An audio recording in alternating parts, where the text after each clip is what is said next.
قد تنام حلمكم من مثلكم قد حاز من دنياه حفظا للكتاب. زموږ پیغام او کړن لاره.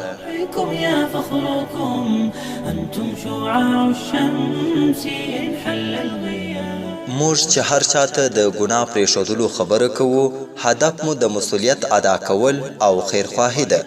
دا د هر مسلمان دنده ده چې ښه او بد کارونه خپله وپېژني او بیا یې نورو ته هم ورزده کړي. خلک پر ښو کارونو باندې امر کړي او د بدو کارونو څخه یې راوګرځوي. بل مسلمان ته د ځان په سترګه وګوري. کوم شی چې د ځان لپاره خوښوي هغه دې د بل مسلمان لپاره هم خوښ کړي، او چې کوم شی د ځان لپاره نه خوښوي هغه دې د بل مسلمان لپاره هم نه خوښوي.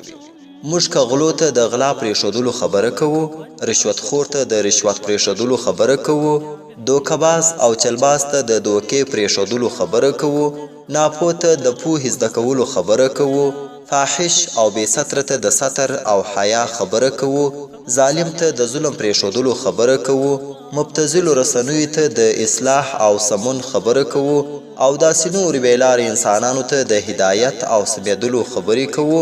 دا ټول د دې لپاره چې له یوې خوا خپل دیني، اسلامي، انساني او ایمانی مسؤلیت پر سرته ورسوو، او له بلې خوا د نورو مسلمانانو سره د خپلې خواخوږي او زړهسوي درلودل ثابت کړو. زموږ دوستی او دشمنی د هیچ چا سره د مال، شخصي ګټو، دنیوي شهرت، حسد، بخل، چوکۍ او نورو بې اعتبارو شیانو پر اساس نه ده، بلکې د رسول الله صلی الله علیه وسلم د هغه حدیث پر بنیاد ده چې فرمایي هیڅوک ستاسو څخه کامل مسلمان نسی کېدلی تر څو چې د خپل مسلمان ورور لپاره هغه شی خوښ نه کړي کوم چې د ځان لپاره یې خوښوي. چې کله موږ د ځان لپاره ښه ژوند، د الله پاک رضایت، نیک اعمال او جنت غواړو، نو د بل مسلمان لپاره یې هم باید وغواړو.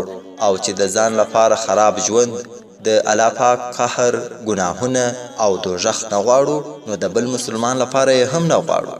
دا مو د ژوند کړنلاره ده، نه یې پرېږدو، نه یې بدلوو او نه هم ورڅخه ستړي کیږو. په دې لاره کې نه د چا خاطر ساتو، نه د چا څخه ویریږو او نه هم چاته تسلیمیږو. په کوم ډول چې انبیاو دغه رسالت په پوره توګه سرته رسولی دی، موږ به یې هم انشاء الله سرته رسوو.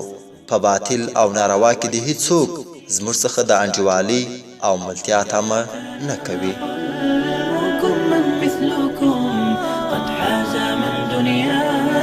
حفظا للكتاب بثوا مدامع فرحكم يا فخركم أنتم شعاع الشمس